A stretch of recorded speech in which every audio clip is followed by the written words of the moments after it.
Welcome to Sober.Coffee, a weekly coffee chat sharing experience, strength, and hope for anyone on the sober road to recovery. You can download Sober.Coffee weekly on all podcast platforms and check us out on Instagram at Sober.Coffee Podcast and on Twitter at Sober.Coffee Pod. To learn more about us and to help support these sessions, visit online at Sober.Coffee. Here are your hosts, two guys on their own path to recovery, Mike and Glenn. Let's join them at the coffee shop. Good morning, Glenn. Hey, what's up, brother? I just absolutely love doing this stuff with you. I know, it's fun. I listen to I other... wouldn't call it fun, but... No, I would. No. You know what? Every time I leave the house, my wonderful wife, Jen, she goes, hey, have fun. Yeah. I'm like, this isn't fun. Uh-huh. And it's funny because every time she says that, I'm like, that's not fun. What I'm doing is not fun. Mm-hmm. And I'm like, I don't do anything in my life that's fun. Because I never say, oh, okay, that sounds great. I'm going to have fun. Okay, but do things turn out to be fun? No. Okay. It turns out to be very rewarding. Most of the things in my life are rewarding. Maybe I don't know what the definition of fun means. Just like happiness. What the hell's that? You know? Right. I know what peace means, though. Mm-hmm. I know what sobriety means. I know what peace. So there's some words I'm still trying to figure out. Mm-hmm. Does that make sense, or am I weird? How about the word confused? Oh, I know what confused is. Okay. I live in confusion. All right. No, I like that Land because of you've always said you don't happy is a relative term. I mean, what is? What does happy mean? Yeah, right. Right. Speaking of which, our theme song 40. Thank you, you two. We still haven't made a dime of this podcast, and our business plan. I think this is our first calls for. Actually, we're right on track with our business plan. That's right. We have never. In fact, we only have a business plan. But thank you two, for letting us use your song 40. Right. Very meaningful for us. We were pulled out of the miry clay, and we found a new rock, and we sing a new song. Anyhow, I'm going to the U2 concert. In December at the Sphere in Vegas. Maybe we should sponsor the tour. I never thought of that. Sober.Coffee sponsor U2. That's awesome. Thank you, U2. We'll sponsor your tour. So anyhow, I'm sitting here hoping that they sing 40. Oh yeah. Well, now, don't they? Isn't it a staple? Now, pretty much it's their closing anthem. Right. But I'm just telling you, can you imagine what kind of? I will be in tears. Right. I will be in tears. It will be such a spiritual, just moment for me. Mm-hmm. Don't you think? Yeah. Oh, totally. And that new Spheres, I hear is amazing. So I'm looking forward to it. That's awesome, man. That's awesome. I think I love our theme song. We just dropped a blog about our song, singing a new song. Oh my God, so that's my theme to life. Yeah, I'm singing a new song. Yeah. No longer Highway to Hell. Although that's a great song. Yeah, the AC/DC. I love that. All right. So what do you want to chat about today? So we recently did. I just love how this world works in sobriety, and maybe because I'm sober and aware, right? And maybe being drunk all the time, a lot of cool stuff happened, and I just wasn't aware. I wasn't plugged in. I didn't have any connections to anybody or anything except for the bottle. But we recently did, in fact, full transparency, we record a bunch of these at a time, 5 at a time, and then we recently did one, so we'll have to do these back to back. Yeah. Well, from an administrative housekeeping exactly. point. Yeah, right? So this will be the episode that you heard last week, right? That you're referring to. Correct. Now, just for time frame, right? This is actually 1 week apart, right? So the stories that we're telling. Right. So last week we did an episode called Anti-Surrender. Right, or Boiling the Frog. Right.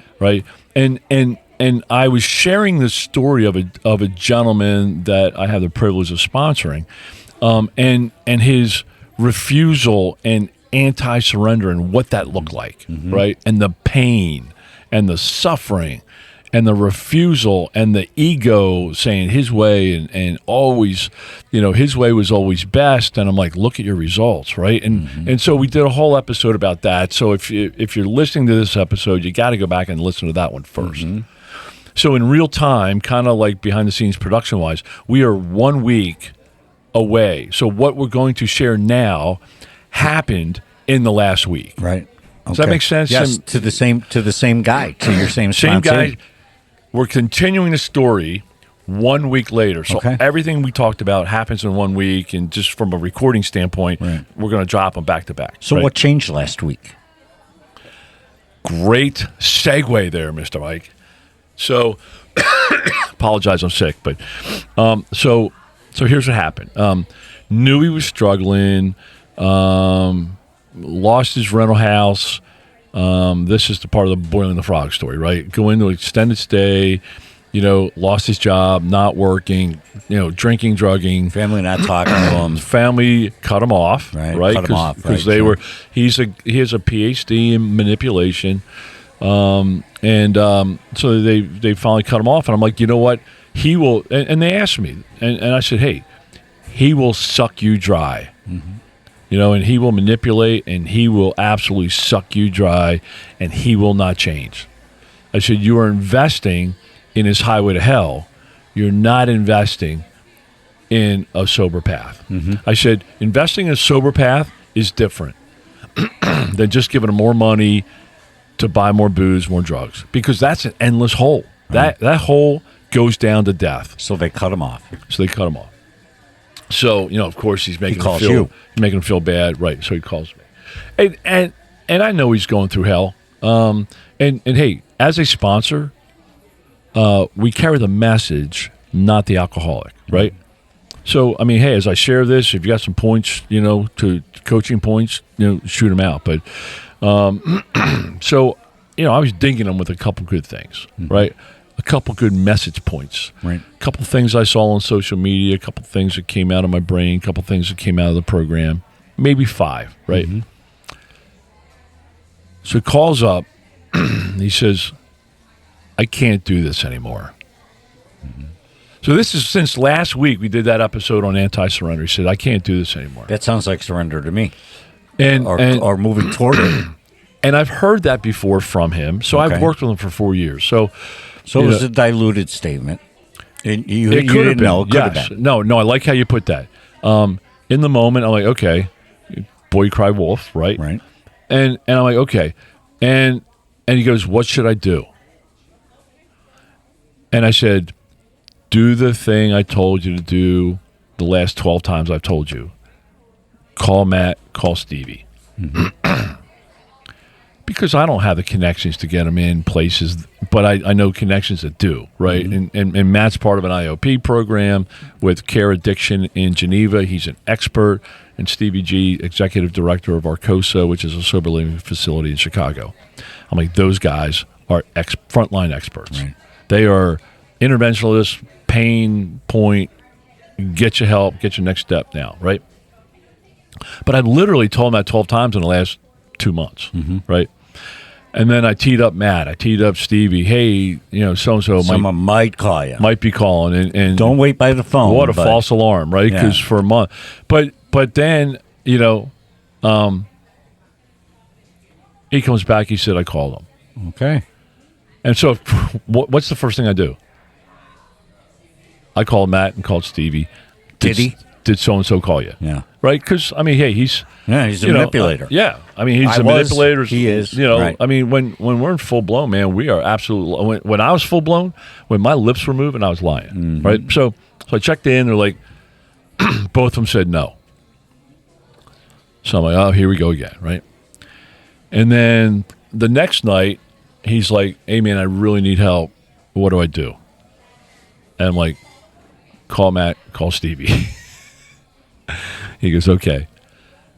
So he comes back. He goes, I called him. So I checked again. And the one guy says, hey, I'm in a family crisis. The other one said, I'm not available till the morning or whatever, right? So he did call. Okay. So the next day, we got the conversations rolling. We got blah, blah, Next thing you know, and that night he was wandering around basically homeless. So he'd gotten kicked out of the... Yeah, he's kicked out of his... flea bag. Extended stay flea bag. Right. And he's kind of just wandering around, walking around. Wow. And so, long story short, we got him into a hospital for detox. Okay. Right now... Which is safe. Right. Right. Now, when I used to go to detox, it was a 5-day vacation. Right. They pulled Ativan, and I got all the menus of stuff to order to eat and Netflix on, on the 38-inch TV. Stuff's not free, Right. Well, thank God for insurance, right? Yeah, right. But so anyhow, he landed up in detox, and then finally, and he was really. I'm starting to see a part of him, and this guy is. I've seen him in snippets of sobriety, meaning 90 days or so.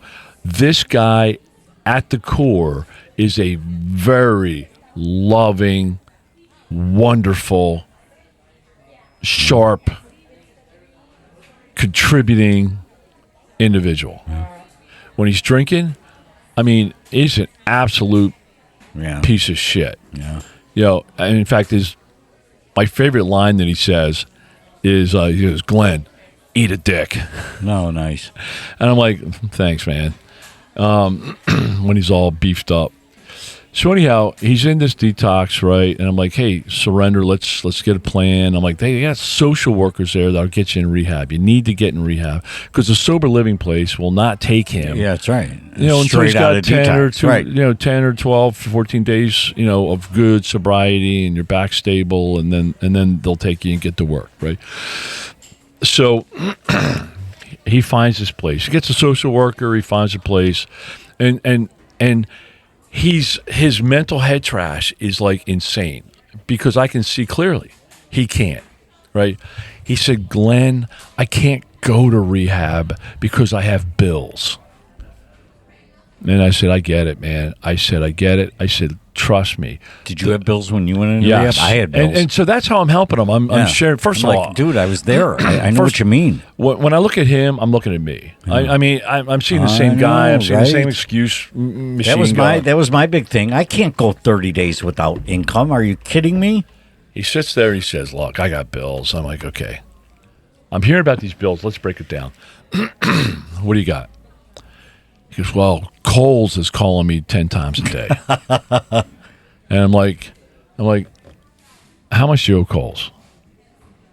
$45. And I'm like, this is a true story. I'm like, this is fact. Oh my! And I'm like, you are putting $45 bill to Kohl's ahead of saving your life. Yeah, right. Because I mean, I'm not making this crap up, man. I mean, wow. He is on the edge of death. And he says, "Well, I got my car payment. I got 2 other bills. I got my State Farm." I'm like, "Look, here's my experience.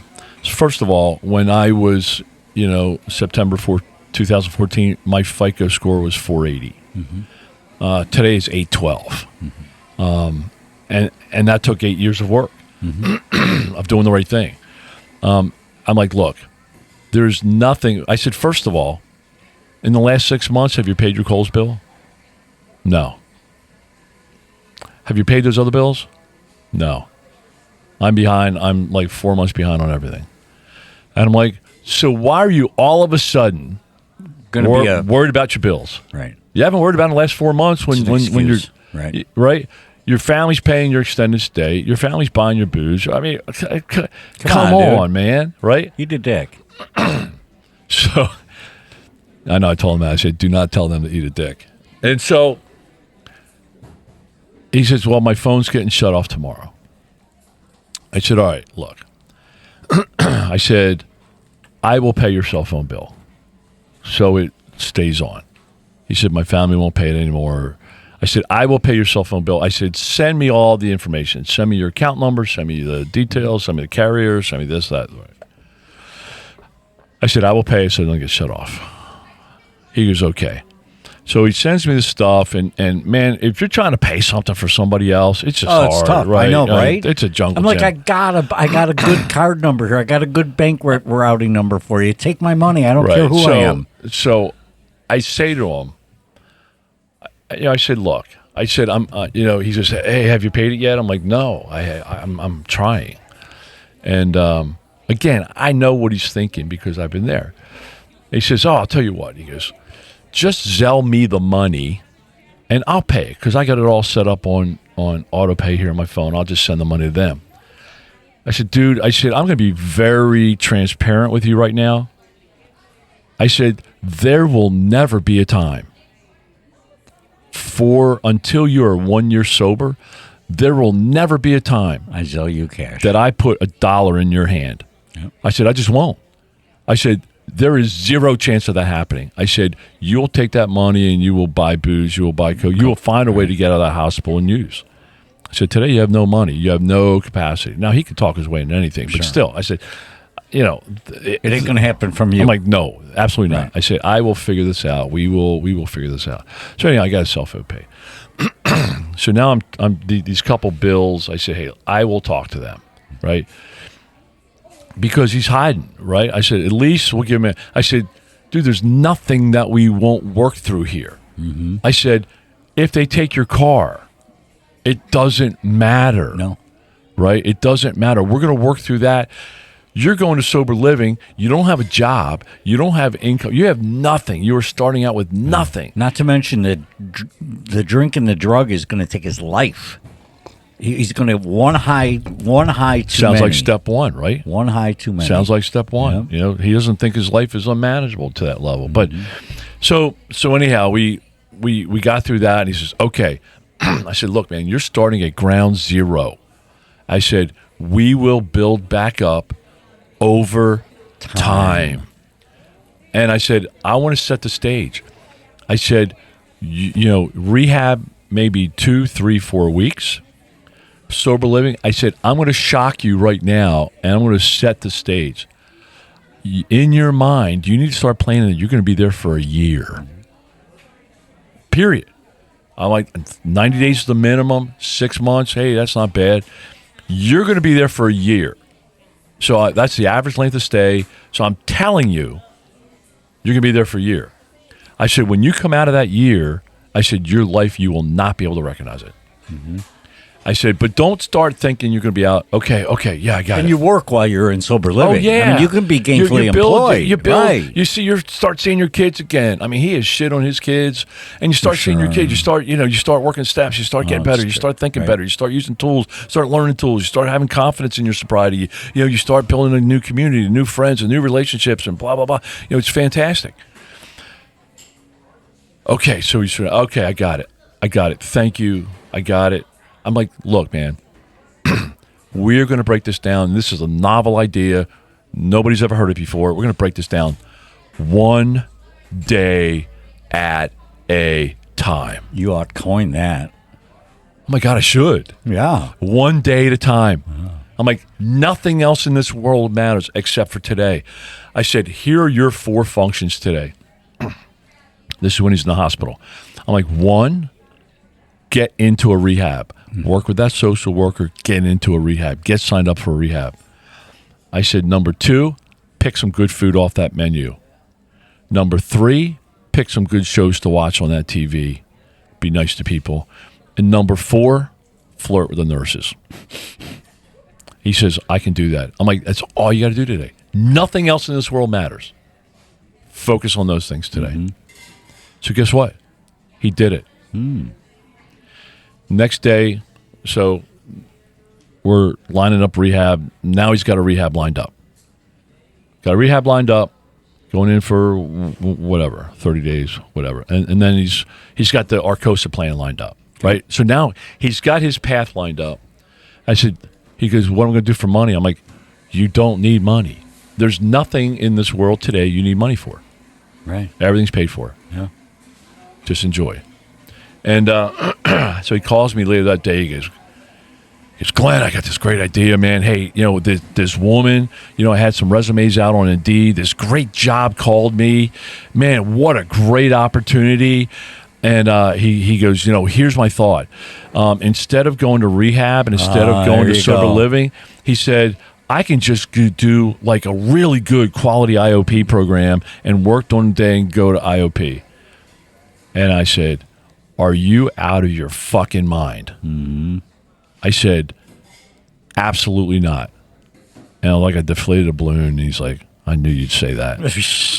And I'm like, dude, I said, you have a path for sober success lined up. A path for life. And you're 8 hours into it, you're fucking it up. Yeah. Stop. Here's what we're doing today. We're getting in that sober program. watching TV, eating good food, getting good sleep, flirting with the nurses. And then yesterday. So the longest 5 miles is from the hospital to rehab.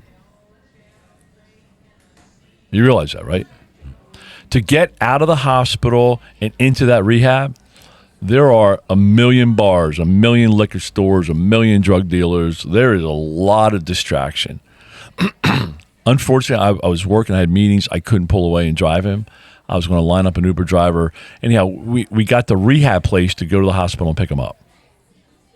Did it work? Yes. Good. Excellent. So, as of last night, I talked to him in rehab. He called me from the rehab phone, and I talked to his counselor, Maurice. Now, he reminds me exactly like I was in September 2014 with my when I went into my 4-month program. My counselor said, "You're trying to control everything, right?" I was trying to be the choreographer of my ex-girlfriend was going to bring my stuff to rehab, and I was going to do this, and I was trying to organize everything. Mm-hmm. He's like, just let it go, man.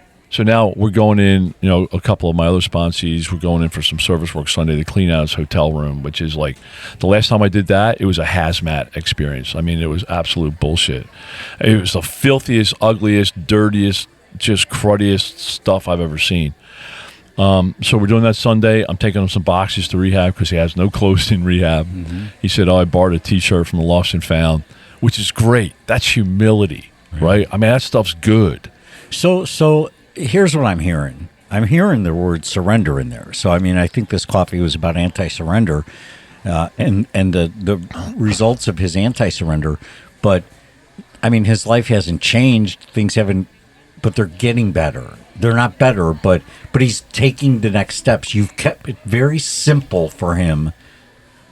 And One day he has surrendered to your 4 things. Yep. And if he continues doing that, he's got a shot. I said, look, today in rehab, all you got to do is be pleasant to people, do everything they tell you to do it enthusiastically, mm-hmm. and just sit there and say, hey, man, I am step 1, day 1 in the solution. Yeah, so, that was our last week was anti-surrender. Mm-hmm. This could almost be called anatomy of a surrender. What a surrender looks like. It's really doing, it's listening to the help. Right. It's doing what the help suggests. I mean, I'm just so excited for this guy because he has such a great future ahead if he just stays on this path. I know the guy. He's a rock. He's a rock star. He's got such love for his kids. Oh, my gosh. He just needs – I just got the chills, man. Mm. He doesn't realize the $1 million price that he's sitting on today. Right. Just doesn't realize it. Mm-hmm. So goes back to surrender, man. Maybe we, continue the series. Yeah. Well, it's funny because we didn't know when we met last week that was part 1. Man, 4 years I've been doing this. Yeah. With him. Right. And the last week, since we did it last, I mean, who knows how things work, right? Isn't that crazy how we did an episode 1 last week about anti-surrender and what it looks like? Right. And now all of a sudden we're doing an anatomy of surrender. Now he's starting to surrender. I love it. All right, brother. I love you, man. I love how this stuff works. All right, man. Sobriety works. It's a superpower. Next week. Thanks for joining us for today's coffee chat. To contact the show, email us at podcast@Sober.Coffee. If you need immediate help, the AA hotline is 800-839-1686. The National Suicide Prevention Hotline is 800-273-8255. Remember, Mike and Glenn are sharing their own journey on the path to recovery.